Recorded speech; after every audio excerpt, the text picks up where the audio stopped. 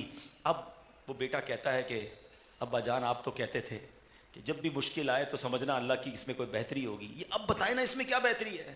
میں تو اللہ کے نبی کے پاس جا رہے تھے, دین سیکھنے جا رہے تھے, کھانا بھی ختم, جانور بھی تھک گئے, گرمی پیاس شدت سے زبانیں باہر, زخم سے چور چور, ہائے ہائے ہم تو چلنے کے قابل نہیں, میرے لیے کیسے بہتر ہو سکتا ہے؟ حضرت لقمان حکیم سبحان اللہ حکمت والے تھے, فرمایا بیٹا یہ جو مصیبت پہنچی ہے نا, ہو سکتا ہے اس کے ذریعے ہم سے کوئی بڑی مصیبت ٹال دی ہو. تھوڑی دیر ہوئی تو دیکھا کہ کوئی شخص دوڑتا ہوا آ رہا ہے, دور سے آیا. قریب آ کر جب وہ شخص آیا تو وہ کہتا ہے انت لقمان, کیا تم لقمان ہو؟ کہا ہاں میں لقمان ہوں. تو کہا آپ کون ہیں؟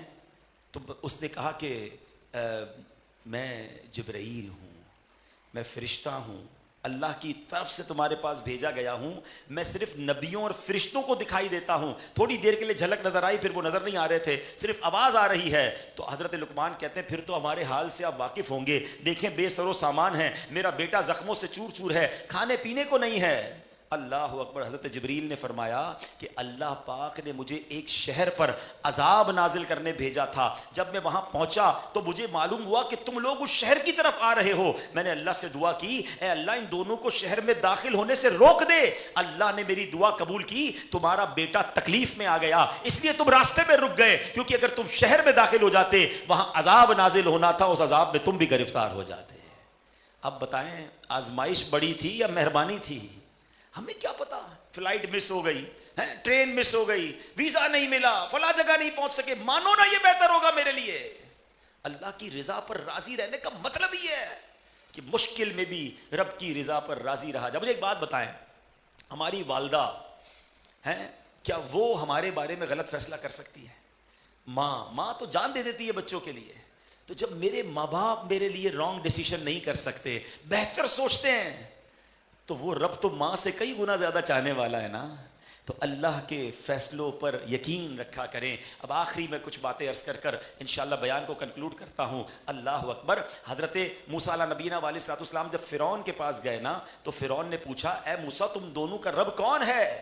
اس کے جواب میں حضرت موسیٰ نے فرمایا, اس کا ترجمہ ہے ہمارا رب وہ ہے جس نے ہر چیز کو اس کی خاص شکل و صورت دی, پھر راہ دکھائی. سبحان اللہ. مفسرین نے اس آیت کی کمال کی وضاحت کی ہے, ذرا توجہ دیجئے گا, کمال کے الفاظ ہیں. آپ فرماتے اللہ کریم نے ہر چیز کو ایک خاص مقصد کے لیے پیدا کیا ہے, پھر اس چیز کو ایک صورت بھی عطا فرمائی, اس چیز کو اس کی صلاحیت اور اس کے اسباب بھی عطا فرمائے, اور اس اسباب کو استعمال میں کیسے لانا ہے اس کی ہدایت بھی عطا فرما دی. مثلا آنکھ اللہ نے دیکھنے کے لیے پیدا فرمائی, اس میں دیکھنے کی صلاحیت بھی رکھی. کان سننے کے لیے پیدا فرمائے, اس میں سننے کی صلاحیت بھی رکھی. شکل و صورت بھی عطا فرمائی. اللہ اکبر. یعنی ہر چیز کا ایک خاص کام ہے.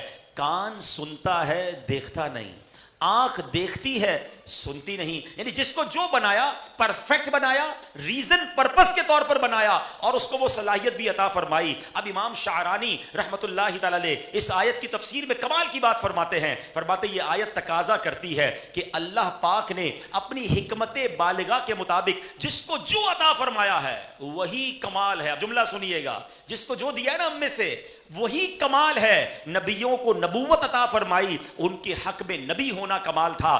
ولیوں کو ولایت عطا فرمائی, ان کے حق میں ولی ہونا کمال ہے. علماء کو علم عطا فرمایا, ان کے حق میں علم کمال ہے. غرض جس کو جو عطا ہوا اس کو کمال ہی عطا ہوا. اللہ نے کسی کو کم نہیں دیا ہے, ہر ایک کو 100% اس کی صلاحیت اور اس کی حیثیت کے مطابق ملا ہے. مثال کے طور پہ ایک نرسری کا طالب علم, ذرا مثال سمجھیے گا, آئندہ کے لیے وسوسہ نہیں آئے گا کہ یار میں غریب, یہ امیر, میں کمزور, یہ طاقتور, میں چھوٹے قد کا, یہ بڑے قد کا, یہ میری باڈی کمزور, اس کی باڈی طاقتور. لوگ کمپیئر کرتے رہتے. اب سنو, آپ فرماتے ہیں ایک نرسری کا طالب علم ہے, نرسری میں اس نے امتحان دیا, 100 نمبر حاصل کر لیے, اور کہاں جائے گا وہ پاس کر کے؟ پریپ میں جائے گا, ٹھیک ہے. اور ایک بی اے کا طالب علم ہے, اس نے 100 نمبر حاصل کیے, وہ کس کلاس میں بیٹھے گا؟ وہ ایم اے میں بیٹھے گا.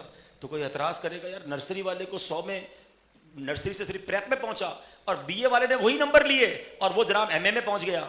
تو کہا کیا جائے گا کہ اس کی صلاحیت ہی اتنی تھی. اگر اس کو الٹ کر دیا جائے کہ نرسری والے کے 100 نمبر پہ اس کو ایم اے کی کلاس میں بٹھا دیا جائے اور بی اے والا 100 نمبر لے اس کو پریپ میں بٹھا دیا جائے تو سارا تناسب بھی اوپر نیچے ہو جائے گا نا. اس کا مطلب سب کو رب نے پراپر دیا ہے, جس کی جو حیثیت اور جو وہ قبول کر سکتا ہے, جو وہ برداشت کر سکتا ہے, جس میں اس کی رب کی رضا ہے. اب سمجھیے گا دنیا میں اللہ پاک نے جس کو جو دیا کمال عطا کیا ہے. جو امیر ہے اسے بھی 100% ملا ہے, جو غریب ہے اسے اس کا بھی 100% ملا ہے. البتہ ہر ایک کی قابلیت جدا ہے, ہر ایک کی طاقت جدا ہے. اگر غریب کو 150% دے کر اسے امیر کر دیا جاتا یا امیر کو 50% دے کر اسے غریب کر دیا جاتا تو دونوں کا بیلنس آؤٹ ہو جاتا. یہ جناب ان کا توازن ختم ہو جاتا. یعنی جس کو جو رب نے دیا وہی حق اور وہی کمال ہے. حدیث قدسی میں ہے, اللہ پاک فرماتا ہے میرے کچھ بندے وہ ہیں جن کے حق میں غربت ہی بہتر ہے.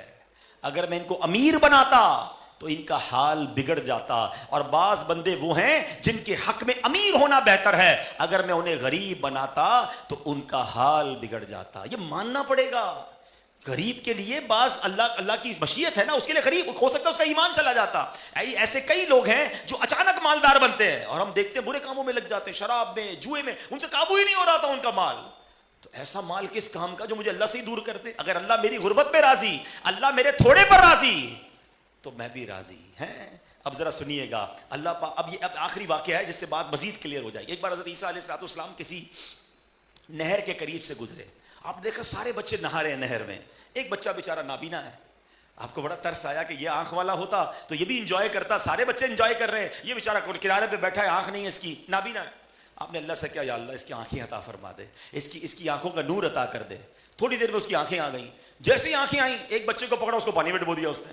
اتنی دیر ڈبو کے رکھا, بچے کا انتقال ہو گیا. دوسرے کو پکڑا, اس کو پانی میں ڈال دیا. ہنگامہ کر دیا اس نے آنکھیں آتے ہی, کیونکہ دیکھا تو تھا نہیں. آنکھیں آتے ہی اس نے جناب بچوں کو پکڑ کر ڈبونا شروع کر دیا. اللہ اکبر. حضرت عیسیٰ علیہ السلام فرماتے یا اللہ یہ نابینا ہی ٹھیک تھا, تیرا فیصلہ درست ہے. کسی کو اگر نابینا رکھا ہے ہو سکتا ہے اس کی آنکھیں اس سے بڑے بڑے گناہ کروانے والی تھیں, اور رب نے یہ فیصلہ فرمایا. تو اے کاش ہم اللہ کی رضا پر راضی رہنے والے بن جائیں, اور اگر کوئی آزمائش آئے, اگر کوئی مشکل آئے, اسے رب کا فیصلہ سمجھیں. یقین کریں ہر مشکل کے بعد راحت ہے, ہر رات کے بعد اندھیرا ہے, ہر تکلیف کے بعد سکون ہے. بس تھوڑے دن ہیں, اس کو سکون سے گزارنا ہے. یہ ایک ٹیسٹ ہے جس میں پاس ہونا ہے. اور یہ تو قرآن میں رب نے فرمایا ان اللہ مع الصابرین, اللہ کی مدد صبر کرنے والوں کو ضرور ملتی ہے. پرابلم یہی ہے, ہمیں ٹیسٹ میں ڈالا جاتا ہے, ہم فیل ہو جاتے ہیں. ہمیں امتحان میں ڈالا جاتا ہے, ہم جناب اس میں ناکارہ ہو جاتے ہیں. حالانکہ یہ امتحان بڑے کمال کا ہے, کیونکہ اس میں وعدے ہیں. پیارے آقا کی ایک حدیث پاک ہے کہ اللہ کریم کی بارگاہ میں کچھ بندوں کا مرتبہ لکھا ہوتا ہے کہ ان کو یہاں تک پہنچنا ہے, اللہ کی بارگاہ میں اتنے اوپر گریڈ تک پہنچنا ہے. اب یہ نمازیں پڑھ کے روزے رکھ کے پہنچ نہیں پا رہا, تو اللہ کریم اس پر آزمائش بھیجتا ہے تاکہ میرا بندہ صبر کرے اور ایلیویٹ ہو جائے, اس کے درجے بلند ہو جائے, وہ وہاں تک پہنچ جائے. مگر وہ بے صبری کر کے, ہم جیسا اگر کوئی ہوگا, پتہ چلا اللہ نے اس لیے مصیبت بھیجی, بیماری بھیجی, کاروبار میں تنگی بھیجی, کوئی اور ٹینشن بھیجی کہ میرے بندے کے درجے بلند ہو جائیں. اور ہائے ہماری بے صبری, ہمارا واویلا, ہمارا لوگوں کو بتانا ہے. اچھا لوگ بڑے عجیب ہے بعض اوقات, سارے شہر کو بتا دیا نقصان ہو گیا, سارے شہر کو بتایا طبیعت خراب ہے, پورے خاندان کو بتایا موبائل چوری ہو گیا ہے, اور پھر کہتے ہیں بس جناب ہم تو صبر ہی کر رہے ہیں. یہ صبر نہیں ہے. آپ نے سنا داتا گنج بخش نے کیا فرمایا کہ مصیبت میں چہرے کا رنگ بھی نہ بدلے, پتہ بھی نہ چلے, یہ ہے صبر. بات کرنا تو دور کی بات ہے, کسی کو بتانا تو دور کی بات ہے. میرا چہرہ, میرا انداز, میری مسکراہٹ کسی کو پتہ نہ چلے کہ اندر کتنا بڑا درد لے کے چل رہا ہے, اس کے ساتھ کتنی پرابلم ہے. میں جانوں میرا رب جانے. ہاں جس دن یہ کیفیت نصیب ہوئی نا, بڑا مشہور جملہ ہے ہماری زبان پر, تقیہ کلام بنا ہوا ہے, اللہ آپ کو صبر جمیل عطا فرمائے. اب اس بھائی کو کبھی روک کے پوچھو بھائی صبر جمیل کس کو کہتے ہیں, تو کہے گا مجھے تو نہیں پتا, کوئی جمیل بھائی ہوں گے انہوں نے صبر کیا ہوگا, سارے لوگ ان کی مثال دے رہے ہیں. یہ صبر جمیل کسی جمیل بھائی کا صبر نہیں ہے. یہ صبر جمیل ایکچولی اس کی جو ایگزیکٹ ایکسپلینیشن ہے نا, وہ یہ ہے کہ مصیبت زدہ اور راحت والے کو دیکھ کر پتہ نہ چلے کہ کون مصیبت میں ہے اور کون راحت میں ہے. اللہ کرے کہ آج کے اس بیان کا صدقہ مجھے بھی نصیب ہو جائے. اللہ باتیں تو ہم کرتے ہیں, اللہ دل کی کیفیت بھی ایسی بنا دے کہ ہم اللہ کے ہر فیصلے پر راضی رہیں. آخری جملہ سن لو, بڑی کمال کی روایت ہے, بالخصوص اس میں غریبوں کے لیے تو بڑا دلاسا ہے کہ نبی پاک فرماتے, جس کا مضمون ہے جو اللہ کے تھوڑے دیے پر راضی ہو جاتا ہے اللہ بھی اس کے تھوڑے عمل پر راضی ہو جاتا ہے. ہائے ہائے, یقین کرو یہ ڈیل مہنگی نہیں ہے, یہ ڈیل مہنگی نہیں ہے. اگر دنیا میں تھوڑا ملے نا اور اللہ میرے تھوڑے ٹوٹے پھوٹے عمل پر راضی ہو کر مجھے جنت میں ڈال دے, پھر اور کیا چاہیے. یہ دنیا کتنے سال رہوں گا, میں جانے والا ہوں. وہاں نہ ختم ہونے والی جنت ہے. کاش مجھے اللہ ہم سے راضی ہو جائے. اور اس کے بعد